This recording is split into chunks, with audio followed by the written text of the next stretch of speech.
Criança de 2 anos buscou o atendimento por uma queixa de fraqueza em membros inferiores há pelo menos uma semana. Foi feita a radiografia de tórax e a gente tem uma imagem que salta com força aos nossos olhos, que é essa grande opacidade pegando praticamente metade do hemitórax direito. E quando você observa um pouco mais, repare que a margem cardíaca direita, ela é preservada, a gente consegue ver bem a sua delimitação. E quando a gente vê isso, a gente entende que essa lesão, essa grande opacidade, está em um plano anatômico diferente do coração. O coração, ele é anterior. Se a lesão estivesse no mesmo plano anatômico do coração, você perderia esse contorno, chamado sinal da silhueta. Então a gente entende que essa lesão está num plano posterior. E isso daqui a gente até consegue observar mais quando a gente olha a área retrocardíaca.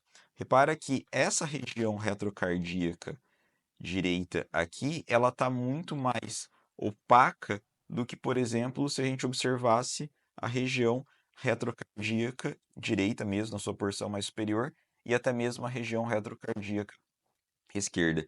Então, toda essa área de opacidade aqui, a gente vai entender que ela está em um plano anatômico posterior, mostrando para você, provado para você por que esse raciocínio está correto.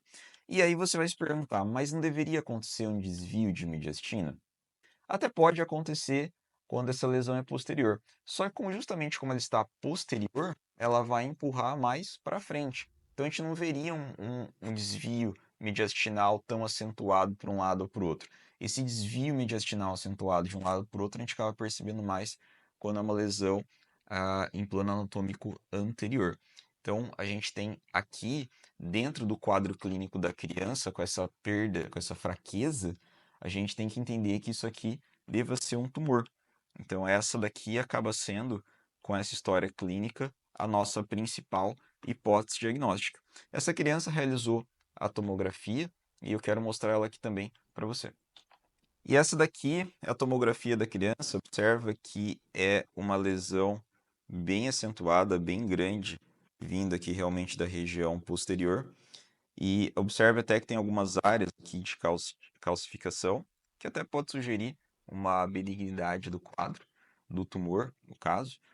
E a etiologia, qual é esse tumor, não sei te dizer, mas eu pensaria que é um tumor de origem neural, um ganglioneuroma, um neuroblastoma, para fazer uma lesão tão grande como essa daqui. E aí você vai se perguntar, mas não poderia ser uma pneumonia, então? Não poderia ser uma atelectasia? Reforço, não tinha quadro clínico.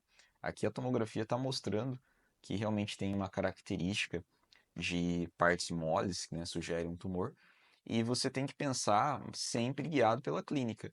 A criança não tinha uma tosse, não tinha uma febre, ela tinha fraqueza.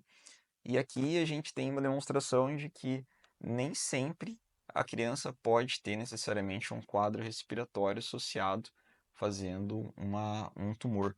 Então a gente tem que pensar sempre no contexto todo da criança, contexto clínico todo geral.